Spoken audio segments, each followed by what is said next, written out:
Hola chicos, buenos días. Bueno, pues vamos a seguir con la siguiente clase, vamos a seguir con la física cuántica y a ver si vamos desentrañando un poquito los secretos de todo esto, ¿vale? Bueno, ayer terminamos explicando cómo podíamos calcular las líneas espectrales en los átomos hidrogenoides utilizando la ecuación de Rydberg, ¿vale? Es decir, la ecuación de Rydberg nos permitía calcular la longitud de onda de una transición. Recordad que los espectros se generan por transiciones electrónicas entre distintos niveles en la corteza del átomo, ¿vale? Recordad que el modelo de Bohr era un modelo en capas. Entonces, cada una de esas capas tiene un nivel energético discreto, es decir, un nivel energético característico que está cuantizado, y por lo tanto, pues nosotros lo que podemos hacer es observar esas transiciones, como pues mediante líneas del espectro, ¿no? Cada una de esas líneas de colores que generan los espectros, que recordad también que son característicos, son como las huellas dactilares de los distintos elementos, pues cada una de esas líneas corresponde a transiciones electrónicas entre niveles. Bueno, pues si nosotros sabemos el nivel de partida y el nivel de llegada, podemos calcular longitud de onda, frecuencia, energía, etcétera, asociada a esa radiación luminosa generada por el espectro, ¿vale? Vimos que eso se hace en los átomos hidrogenoides con la ecuación de Rydberg y también vimos, terminamos la clase viendo lo que eran las series espectrales, ¿vale? Las series espectrales eran series en la que tenían un nivel de llegada común, es decir, el nivel más bajo común, ¿vale? Recordamos, ¿vale? Cuando el nivel N1 es igual a 1, ¿vale? Hablábamos de la serie de Lyman, ¿vale? Cuando N1 vale 2 hablábamos de la serie de Balmer. Cuando N1 es igual a 3 hablábamos de la serie de Paschen. Cuando N1 es igual a 4 hablábamos de la serie de Brackett. Y cuando N1 es igual a 5 hablábamos de la serie de Pfund. ¿Vale? ¿De acuerdo? Bueno. Recordad la regla mnemotécnica esa estúpida que os había dicho yo, pero que bueno, funciona, lo de la boina plana, ¿vale? Pues así nos sirve para los nombres de los señores, ¿vale? Sobre todo sabed qué es eso, ¿no? Lyman, Balmer, Paschen, Brackett y Pfund en ese orden, y entonces 1, 2, 3, 4 y 5, ¿de acuerdo? Y la ecuación que nos permitía calcular los parámetros asociados a la línea de un espectro, ¿vale? Junto con la ecuación de Planck, pues era la ecuación de Rydberg, que tenía esta expresión, ¿vale? ¿De acuerdo? ¿Vale? Donde la constante de Rydberg valía 109.673 centímetros a la menos 1, que en metros a la menos 1 es multiplicarla por 100. Recordad que este está en el denominador, ¿vale? Si hacemos el cambio de unidades con un factor de conversión, no dividimos, ¿vale? Sino que multiplicamos por 100, ¿vale? Aunque pasemos de centímetros a metros, ¿de acuerdo? Porque estamos a la menos 1. Bueno, entonces, como nosotros conocemos este nivel N1, pues si conocemos el nivel N2 en cada una de las series espectrales, podemos calcular cualquiera de las líneas asociadas, ¿no? Con esto y con la ecuación de Planck, recordar la ecuación de Planck, que era energía igual a H por F, o como F es C partido por lambda, pues la energía es igual a H por C partido por lambda, ¿no? Bueno, pues todo esto lo vimos ayer, ¿de acuerdo? Vale, quedaos con esto. La serie de Balmer es la que tiene N1 igual a 2, que es la que nos piden en este ejercicio, que es el que vamos a resolver ahora, ¿de acuerdo? Vale. Bueno, pues entonces, vamos a ver. Nos dice el enunciado. Este es un ejercicio que ahora no recuerdo si es de Castilla y León, de Madrid, de País Vasco, vamos. Galicia, son autonomías que, sobre todo Castilla y León y Madrid, son autonomías, y también mucho el País Vasco, que tienen exámenes de BAU prácticamente simétricos. O sea, quiero decir, si vosotros veis los exámenes de BAU de Castilla y León y los de Madrid, son hermanos gemelos, ¿vale? O sea, es el mismo nivel de examen, es el mismo tipo de examen, es el mismo tipo de preguntas, es el mismo nivel académico en ambos, ¿vale? Bueno, por algo también somos las dos mejores autonomías junto con el País Vasco. En ciencias estamos Castilla y León por encima de todos. Y en matemáticas también ahí andamos junto con Madrid y el País Vasco. ¿Vale? Entonces, pues hombre, si podemos presumir de algo, pues lo haremos, ¿no? Entonces, en los informes PISA, por lo menos, estamos por encima de la media nacional. Estamos ahí junto con los países punteros en el mundo, ¿vale? Bueno, venga, seguimos. A ver, entonces nos dice que calculemos frecuencia, longitud de onda y energía asociadas a la transición correspondiente a la tercera línea de la serie de Balmer del espectro del átomo de hidrógeno, ¿vale? El hecho de que sea serie de Balmer, ¿vale? ¿Qué implica? Lo hemos visto, que el nivel de partida N1 vale 2. Lyman-Balmer-Paschen bracket y Fund. 1, 2, 3, 4, 5, ¿vale? Es decir, la tercera línea de la serie de Balmer, si yo, por ejemplo, aquí dibujo el nivel de partida, ¿vale? Como estamos en la serie de Balmer, pues el nivel de partida N1 es igual a 2, ¿vale? ¿Por qué? Pues porque estamos en la serie de Balmer, ¿vale? ¿De acuerdo? Entonces, vamos a ver cuál es la tercera línea. Ponemos niveles por encima, ¿vale? Recordad.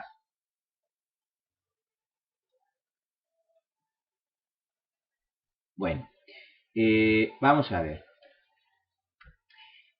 La primera línea de la serie de Balmer será la que corresponde al nivel inmediatamente superior, ¿no? Esta será la primera línea de la serie de Balmer. La segunda línea de la serie de Balmer será esta. Y la tercera línea de la serie de Balmer será esta. ¿De acuerdo? Y esta línea, si nosotros ahora viéramos en el espectro, ¿vale? Si nosotros ahora esto lo viéramos en el espectro, ¿vale? Pongo aquí una banda como si fuese el espectro, bueno, pues esta sería la primera línea, esta segunda, la segunda línea, pues la tercera línea de la serie de Balmer es esta, ¿no? Esta es la tercera línea de la serie de Balmer en el espectro, ¿de acuerdo? Vale, ¿por qué se produce esta línea? Bueno, pues ya lo sabemos, es decir, esta línea se produce porque si yo tengo un electrón aquí en el nivel de partida, ¿vale? Tenemos un electrón aquí, yo a este electrón le doy un fogonazo de energía de forma que lo hago subir hasta el nivel correspondiente a esta tercera línea, ¿vale? De forma que aquí lo que tengo es un electrón en estado excitado, es decir, con ese asterisco, ¿vale? Tenemos un electrón en este estado excitado, ¿vale? Y por lo tanto, cuando este electrón deja de recibir esta energía que le suministramos, pues lo que decíamos, con una carga eléctrica, con una descarga eléctrica, perdón, con aumentando la temperatura, es decir, con energía calorífica o con energía radiante, por ejemplo, un rayo láser o una radiación gamma, ¿no? Bueno, pues lo que hacemos es aumentar la energía del electrón. Claro, el electrón, para volver al estado energético inicial, por un mero principio de conservación de la energía, tiene que perder esa energía que le habíamos suministrado al principio, ¿no? ¿Vale? Pues esa energía que se le había suministrado al principio la pierde. ¿Y cómo la pierde? Pues emitiendo energía en forma de radiación. Es decir, esta energía en forma de radiación, que de acuerdo a la ecuación de Planck se expresa así, es la energía que nos genera la línea del espectro, ¿vale? La línea espectral. ¿Vale? ¿De acuerdo? Bueno, entonces, ¿cuál es la tercera línea de la serie de Balmer? Bueno, pues si la primera línea de la serie de Balmer es desde 2 a 3, porque este sería, el primer nivel sería el 2, ¿no? Porque estamos en la serie de Balmer. El 3, el siguiente sería 4, el siguiente sería 5, el siguiente sería 6, y si quisiéramos poner otro sería el 7, ¿no? Vale, entonces la tercera línea de la serie de Balmer, si os dais cuenta, es entre los niveles 2, que es la línea más baja, la N1 igual a 2 porque estamos en serie de Balmer, recordad, N1 igual a 2 porque estamos en serie de Balmer, ¿vale? Y la más alta, la correspondiente a la tercera línea, pues será la primera línea de 2 a 3, la segunda línea de 2 a 4 y la tercera línea de 2 a 5, ¿vale? Pues N2 en la serie de Balmer vale 5, pues N2 en la serie de Balmer para la tercera línea vale 5. ¿De acuerdo? Esa es la tercera línea de la serie de Balmer. Si fuese la cuarta línea, pues sería 6. Si fuese la segunda línea, pues sería 4. ¿Vale? Lo entendemos, ¿no? ¿De acuerdo? Bueno, pues ahora que ya sabemos los niveles de partida y de llegada, lo único que tengo que hacer es calcular todos los parámetros correspondientes a la línea. ¿Cómo lo calculamos? Pues a partir de la ecuación de Rydberg. ¿Vale? Recordad que para átomos hidrogenoides, siempre que nos hablen de espectros de átomos hidrogenoides, utilizamos la ecuación de Rydberg, ¿vale? 1 partido por n sub 1 al cuadrado menos 1 partido por n sub 2 al cuadrado, ¿vale? ¿De acuerdo? Vale, la constante de Rydberg se nos daba como dato, eso aparece en todas las tablas de Bau, ¿vale? Y vale 1,097 por 10 a la 7 metros a la menos 1. ¿De acuerdo? ¿Vale? O 1,097 por 10 a la 5 centímetros a la menos 1. Pero bueno, hay que pasar a metros a la menos 1. Ya lo pongo directamente en unidades del sistema internacional. ¿Vale? ¿De acuerdo? Bueno, entonces, lo que os decía. Vamos a hacer los cálculos. Bueno, pues 1 partido por lambda para esta línea es igual a 1,097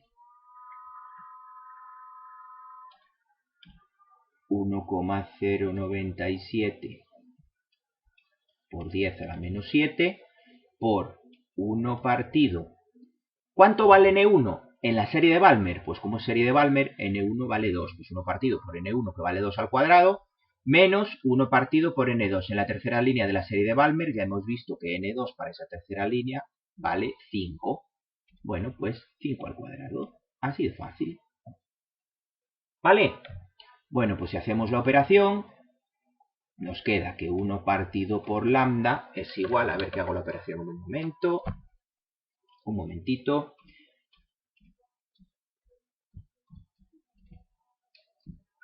Hace un minuto. Por 1,097 por 10 a la 7. He puesto por 10 a la menos 7 es por 10 a la más 7. Vale, cuidado con eso, ¿eh? Ya sabéis que a veces se me cuelan esas cosas. Bueno, ya lo sabéis de clase, ¿no? 2.303.700, por lo tanto, lambda es 1 partido por eso, ¿vale? Y esto da 4,34 por 10 a la menos 7.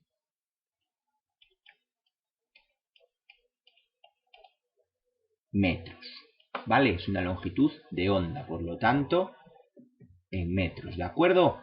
¿Vale? Muy bien, pues ya tenemos la longitud de onda, ¿vale?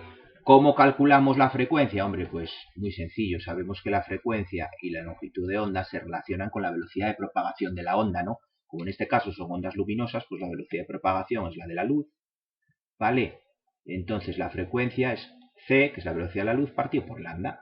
Pues simplemente ahora sustituimos, la frecuencia es, ¿cuánto vale c? 3 por 10 a la 8. ¿Cuánto vale lambda? 4,34 por 10 a la menos 7. 3 por 10 a la 8 metros por segundo. Y lambda 4,34 por 10 a la menos 7 metros. ¿Vale? Por lo tanto, la frecuencia es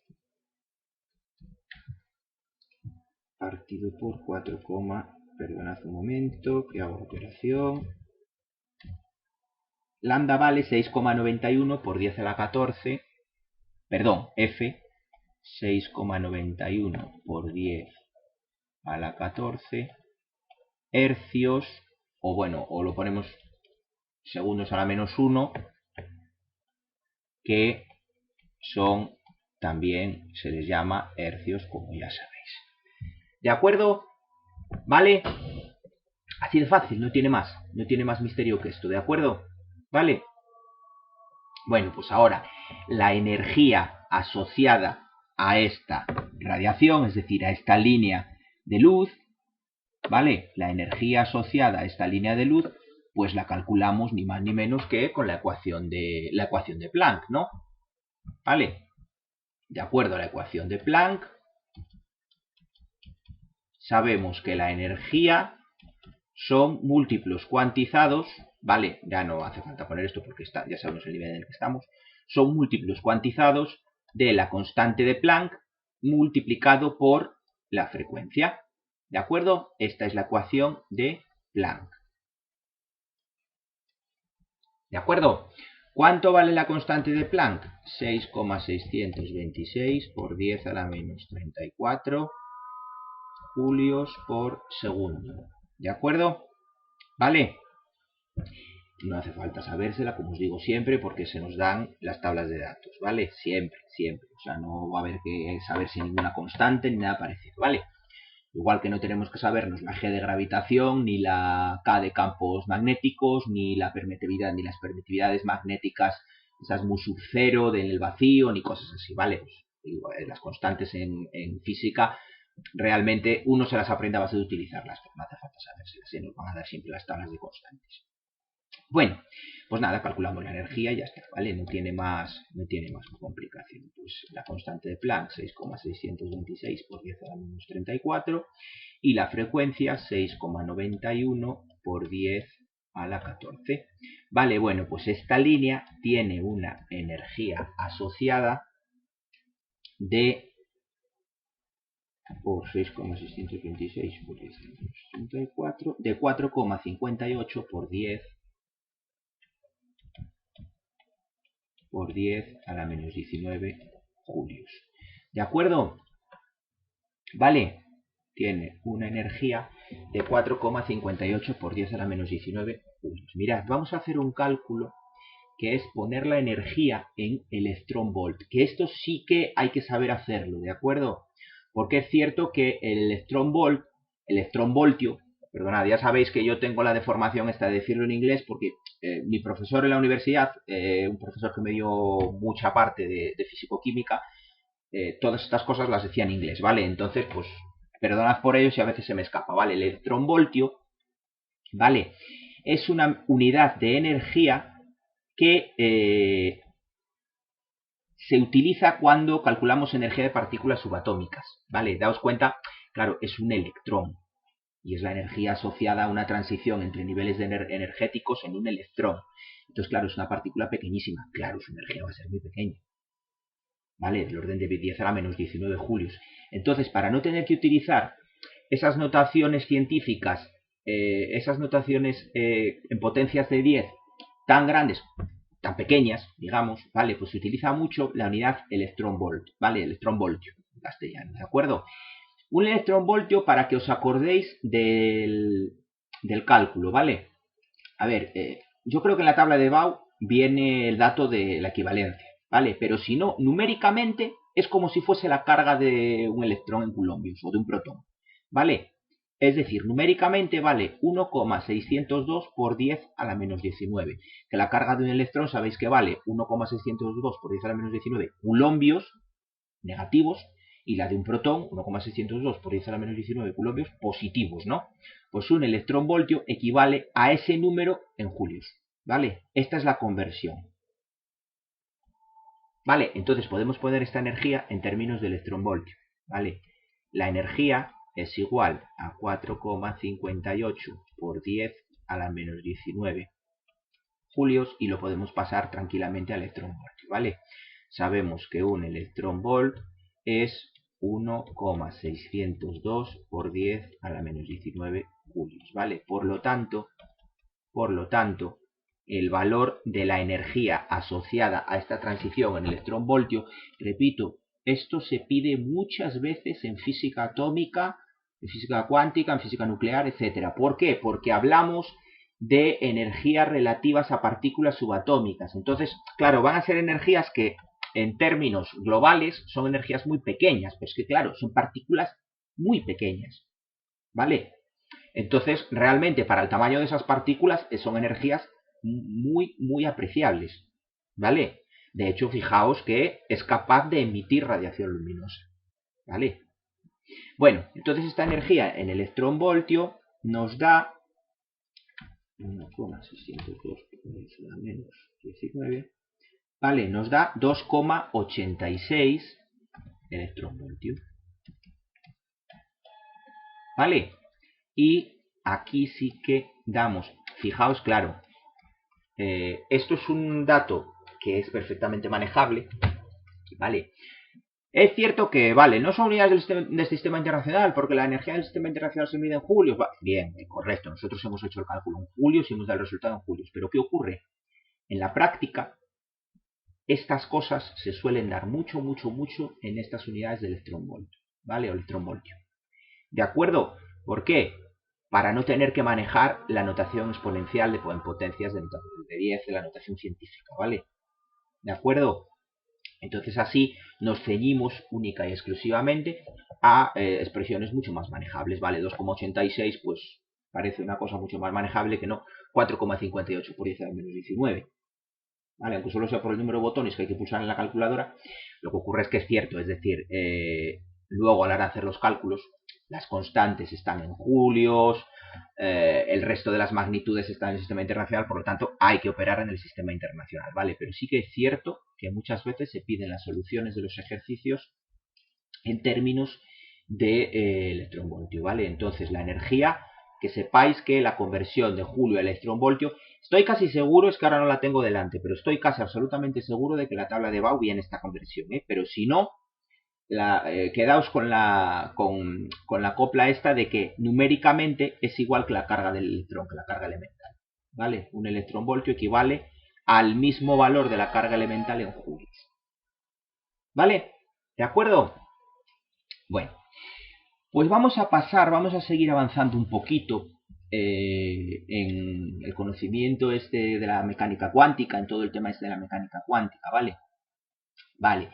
Hasta ahora, daos cuenta de que estamos en la primera mitad del siglo XX, ¿vale? Hemos hablado de los distintos modelos atómicos, hemos hablado de cómo el modelo de Bohr era pues el primer modelo atómico que de alguna manera nos permitía explicar el átomo desde un punto de vista cuántico, ¿no? Es decir, nuestro átomo tiene los electrones por aquí, pues en las capas, pero en niveles de energía cuantizados, es decir, no de cualquier manera están sus órbitas, ¿vale? No están de cualquier manera sus órbitas. ¿Vale? ¿De acuerdo? A ver, mirad. El modelo de Bohr nosotros lo estamos viendo desde un punto de vista cualitativo, ¿vale? El modelo de Bohr se puede ver desde un punto de vista cuantitativo, o sea, hay un montón de cálculos que se hacen a partir del modelo de Bohr. Hay un cálculo famoso, por ejemplo, que es el radio de la primera órbita de Bohr para los átomos hidrogenoides. El modelo de Bohr se explica desde que estos niveles de energía llevan asociado un momento angular para los electrones que son múltiplos enteros de un valor dado. Olvidaros de todo eso, ¿vale? Nosotros no vamos a meternos en eso porque no es, en nuestro nivel, digamos, no es productivo, ¿vale? A nuestros niveles no es productivo, porque se nos sale un poquito de madre conceptualmente y entonces a nuestro nivel es mejor hacer unos cimientos fuertes y luego, ¿vale? Pues los que sigáis estudiando estas cosas, pues, y de hecho incluso si tuviéramos tiempo a final de curso, pues lo veríamos, ¿vale? Pero de momento vamos a quedarnos con eso, con la explicación del modelo de Bohr como un modelo cuántico, con los electrones en capas y con esas transiciones entre niveles, que es lo que nos genera, ¿vale? Las líneas del espectro, ¿vale? Esas transiciones entre niveles, que es lo que nos genera las líneas del espectro, ¿de acuerdo? ¿Vale? Bueno, claro, esto os he dicho que solo funciona bien para átomos hidrogenoides, ¿vale? Es decir, explicamos con la ecuación de Rydberg, bueno, pues explicábamos para átomos hidrogenoides las líneas del espectro perfectamente, además, o sea, se quedan calculadas perfectamente. Claro, ¿cuál es el problema? Que todavía quedaban muchas preguntas por resolver, ¿vale? Es decir, hasta ahora hemos visto las ideas de Planck, de Einstein para explicar el efecto fotoeléctrico, ¿no? La dualidad onda-partícula de de Broglie, este modelo de Bohr, ¿vale? Todas estas cosas que fueron un avance grandísimo, pero el problema es que todavía quedaban muchas preguntas por resolver, ¿vale? Por ejemplo, ¿qué pasaba con los átomos mayores de los hidrogenoides, que son prácticamente la totalidad de los elementos químicos? Es decir, átomos hidrogenoides con un solo electrón es prácticamente, en la naturaleza, prácticamente en estado natural, el hidrógeno y el helio más. ¿Vale? Todo el resto de elementos químicos normalmente tienen más de un electrón, en estados naturales, repito, ¿eh? O sea, si nosotros forzamos en laboratorio podemos ir arrancando electrones de átomos, pero bueno, en estados naturales prácticamente nos tenemos que quedar con el hidrógeno y el helio más. Claro, ¿esto qué provoca? Pues que haya todavía muchas preguntas por resolver, ¿no? ¿Vale? Sí, con el hidrógeno muy bien, explicamos sus espectros y todo el resto de los 118 o 119 elementos que tiene la tabla periódica. Claro, nos quedan 117 o 118 elementos por eso. Vale, que es verdad que hay algunos que solo han aparecido en reacciones nucleares, va, me da igual, 100 elementos, si queréis, 105, 110, a mayores. Quedan todos esos por explicar cómo funcionan sus transiciones electrónicas, sus espectros, etcétera, ¿no?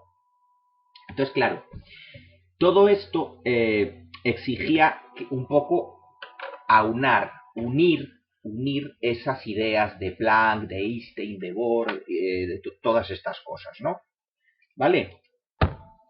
Entonces, claro, el unir de alguna manera todo esto, volvemos a lo que ya os explicaba, esa tendencia de la unificación, ¿no?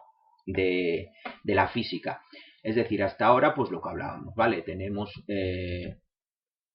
pues, ideas como las de Planck, ¿vale? Con la ecuación de Planck, de Einstein, con el efecto fotoeléctrico, de Bohr, pues con la explicación del átomo de Bohr y la explicación de los espectros como transiciones electrónicas entre niveles, ¿vale?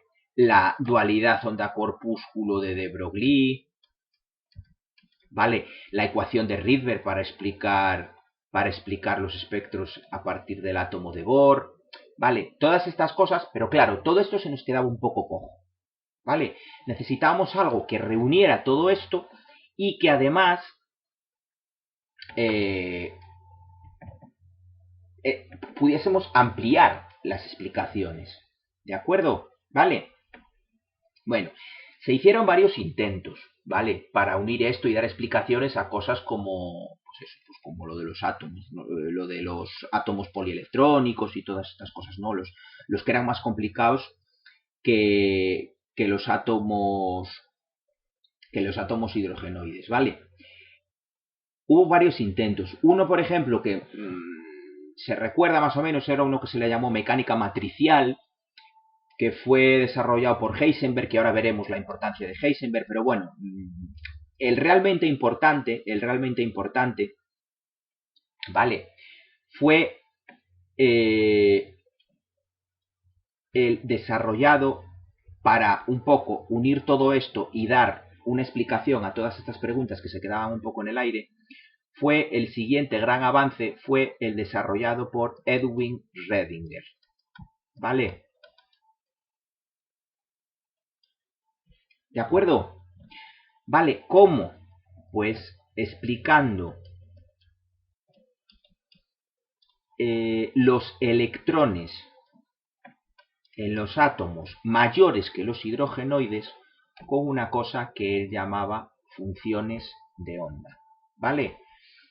Él denominó las funciones de onda con una letra griega que es esta, la letra psi mayúscula, ¿de acuerdo? ¿Vale? Esta letra griega, ¿vale? Es la letra, creo que se escribe así, ¿vale? Es la letra psi mayúscula, ¿vale? Bueno, pues con las funciones de onda, lo que hacía Schrödinger era, de alguna manera, determinar o explicar con esa función de onda. Esa función de onda era, pues eso, pues una función que de alguna manera explicaba la posición del electrón, ¿de acuerdo? La zona donde se encontraba el electrón, ¿vale? Importante, la función de onda por sí sola, ¿vale? La función de onda por sí sola, ¿de acuerdo? No tiene significado físico. Lo que tiene significado físico es el cuadrado de la función de onda, ¿vale? El cuadrado de la función de onda indica la probabilidad de localizar al electrón. Y esto es lo que de verdad sí que tiene significado físico, ¿vale? Recordad, la función de onda por sí sola no tiene significado físico.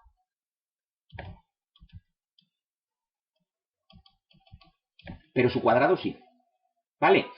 ¿Qué ocurre? La función de onda, ¿para qué se utilizaba? Para operar con ella en la famosa ecuación de Schrödinger, que ahora os la pongo, ¿vale? Bueno, importante, ¿vale? Importante. La función de onda por sí sola no tiene significado físico, pero sí su cuadrado. El cuadrado de la función de onda sí que tiene significado físico, ¿vale?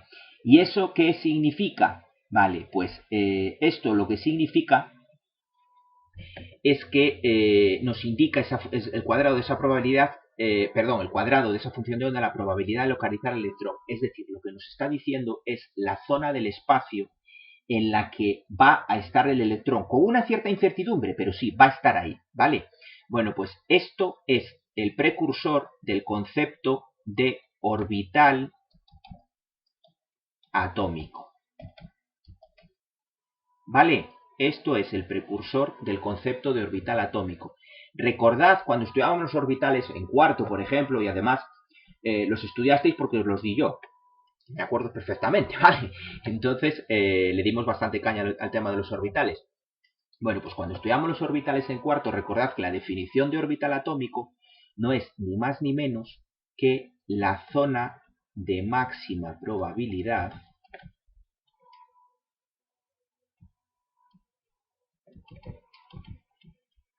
de localizar al electrón.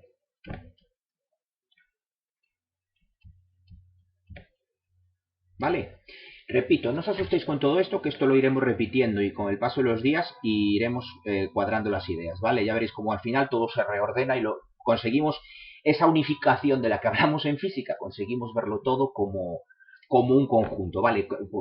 Podemos darle una visión general y vamos a acabar viéndolo todo como un todo, valga la redundancia, ¿vale? Bueno, entonces, el cuadrado de la función de onda me indica la probabilidad de localizar al electrón, ¿vale? Quedaos con esto, con la palabra probabilidad, ¿de acuerdo? Y es eso, es la precursión, digamos, del concepto de orbital atómico, ¿vale? Que es la base del modelo atómico actual, ¿de acuerdo? El modelo atómico actual se basa en el modelo mecano cuántico de Schrödinger, ¿vale? En ese modelo mecano cuántico y en esa ecuación de Schrödinger, ¿vale? Bueno, pues vamos a ver ahora lo que os digo, ¿vale? En la ecuación de Schrödinger. Bueno, la ecuación de Schrödinger tiene esta expresión, que es con lo que tenéis que quedaros. H por sí es igual a E por sí.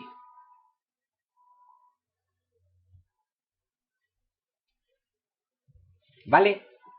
Esto es la ecuación de Schrödinger. Vale, a ver, voy a ver si la pinto un poco mejor porque me ha quedado un poco así de manera. Vale, la ecuación de Schrödinger lo que nos dice es que H con dos líneas así, operador hamiltoniano, por sí es igual a la energía por la función de onda. ¿De acuerdo? Pues esto es ni más ni menos la famosa ecuación de Schrödinger. ¿Vale? ¿A que no parece tanto? Esto es lo único con lo que nos tenemos que quedar de momento, ¿vale? ¿De acuerdo? Bueno, nosotros a partir de la ecuación de Schrödinger, claro, para los átomos hidrogenoides, esta ecuación tiene solución exacta. Pero para los átomos no hidrogenoides, es decir, cualquier átomo mayor que tenga más de un electrón, esta ecuación no tiene solución exacta. Y hay que recurrir a métodos aproximados. ¿De acuerdo? Método de Hückel, método de Hartree-Fock, es decir, son métodos que se utilizan, que bueno, utilizan operadores matemáticos para hallar aproximaciones a la solución, ¿de acuerdo? Olvidaros de todo eso. Olvidaros de todo eso. Simplemente quedaos con la expresión de la ecuación de Schrödinger. Esto es la energía asociada al electrón energías cinética potencial, etcétera. Y esto es un operador que se le llama operador hamiltoniano, ¿vale? ¿De acuerdo? Que operan sobre la función de onda. Repito, la función de onda por sí sola no tiene significado físico, ¿vale? ¿Qué ocurre? El cuadrado de la función de onda sí que lo tiene. Entonces, para cualquier átomo mayor, es decir, con más electrones que los átomos hidrogenoides, en base a métodos aproximados yo puedo calcular el valor de la función de onda y por lo tanto su cuadrado, y a partir de ahí, con una cierta incertidumbre, sí, pero, porque es un método aproximado, pero puedo calcular la región del espacio de máxima probabilidad de localizar al electrón. Esto es si cuadrado, ¿vale? La zona de máxima probabilidad esa probabilidad de localizar al electrón que se representa como si cuadrado se le llama densidad de probabilidad.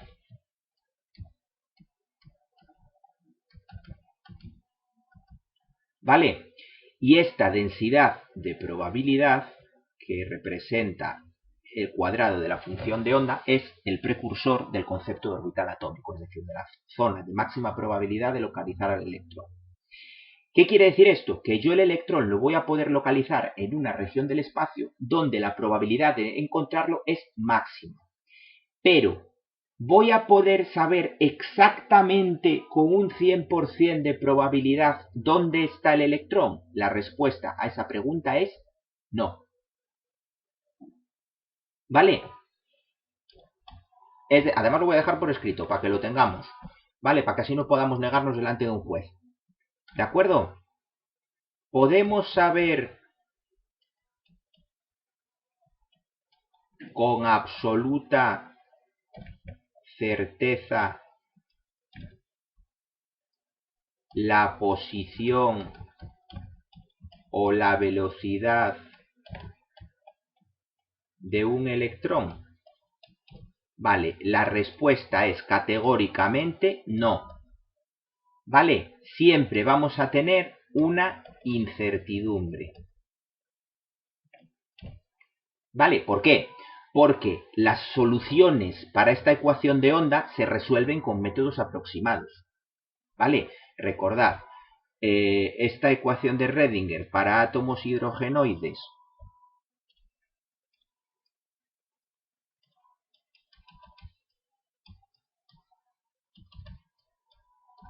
sí que tiene solución exacta,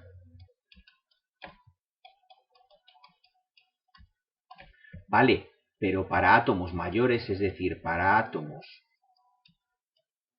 no hidrogenoides, es decir, átomos con más de un electrón en la corteza,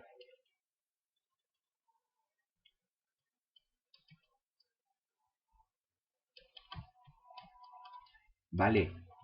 Tenemos una solución aproximada, ¿vale? Con métodos aproximados.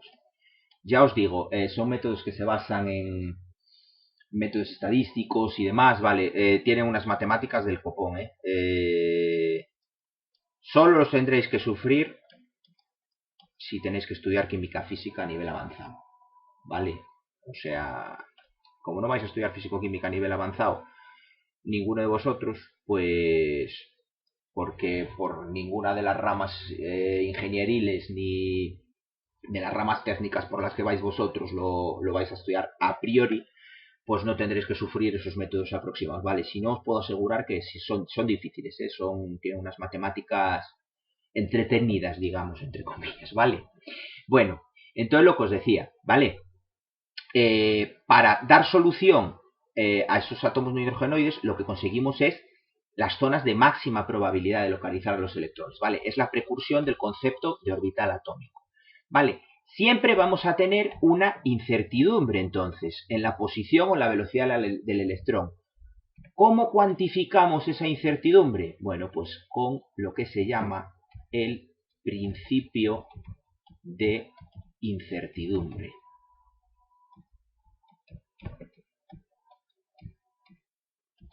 ¿Vale? Que fue enunciado por un señor que se llamaba Werner Heisenberg. ¿Vale? que a lo mejor os suena porque hay un personaje de Breaking Bad, de la serie. Si conocéis la serie de Breaking Bad, pues hay un personaje que se llama así.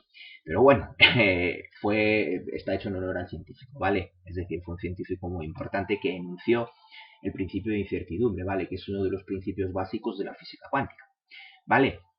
El principio de incertidumbre de Heisenberg, ¿qué nos dice? Que no podemos conocer con absoluta precisión la posición o la velocidad de un electrón. Es decir, siempre vamos a tener una incertidumbre. ¿Cómo se cuantifica? Bueno, pues lo que nos dice el principio de incertidumbre es que la variación o incertidumbre en la posición, en el conocimiento exacto de la posición, multiplicado por la variación o incertidumbre en el conocimiento exacto de la cantidad de movimiento. Recordad que cantidad de movimiento es masa por velocidad, ¿vale? Recordad eso. Cantidad de movimiento o momento lineal es el producto de la masa por la velocidad, ¿vale? Pues siempre vamos a tener un valor en esa incertidumbre mayor o igual, ¿vale? De h partido por 4pi. Hay libros que ponen h partido por 2pi, ¿vale? Hay libros que ponen h barra partido por 2, h barra es h partido por 2pi. Quedaos con este valor, es el que viene con vuestro libro y es el más habitual, ¿vale? Entonces, el principio de incertidumbre lo que nos dice es que vamos a tener siempre una incertidumbre de al menos esta magnitud, ¿vale? De al menos esta magnitud, bien en la posición, bien en la velocidad de un electrón. ¿Qué quiere decir esto? Que yo no puedo saber exactamente dónde está el electrón, pero sí que puedo saber la zona donde la probabilidad de localizarlo es máxima, ¿vale? ¿Cuál es esa zona? El orbital atómico. ¿Por qué? Porque el orbital atómico, por definición, es la zona de máxima probabilidad de localizar al electrón. ¿De acuerdo? ¿Vale? ¿Cuánto de grande es ese error? Pues es un error del orden de h partido por pi. Es decir, h, daos cuenta de que es del orden de 10 a la menos 31 julios por segundo. H es 6, perdón, de 10 a la menos 34. 6,626 por 10 a la menos 34. Antes lo calculamos bien, ¿no? Pusimos 10 a la menos 34. Sí, está bien, está bien. Vale. H es del orden de 10 a la menos 34. Bueno, pues entonces, daros cuenta de que es una incertidumbre, claro, pues decís, es que es muy pequeña. Sí, es que los electrones son muy pequeños y los átomos son muy pequeños y las zonas donde están los electrones en la corteza del átomo son muy pequeñas, ¿vale? Es una incertidumbre muy pequeña, pero existe. Por eso no hablamos de, ahora ya no vamos a hablar de órbitas, como decía el modelo de Bohr. Ahora ya hemos avanzado del modelo de Bohr. Ahora ya hablamos de, no de órbitas, ¿vale? En el modelo de Bohr hablábamos de órbitas, ¿de acuerdo? Vale, pues ahora ya no vamos a hablar de órbitas, vamos a hablar de orbitales, ¿de acuerdo? Vamos a hablar de orbitales.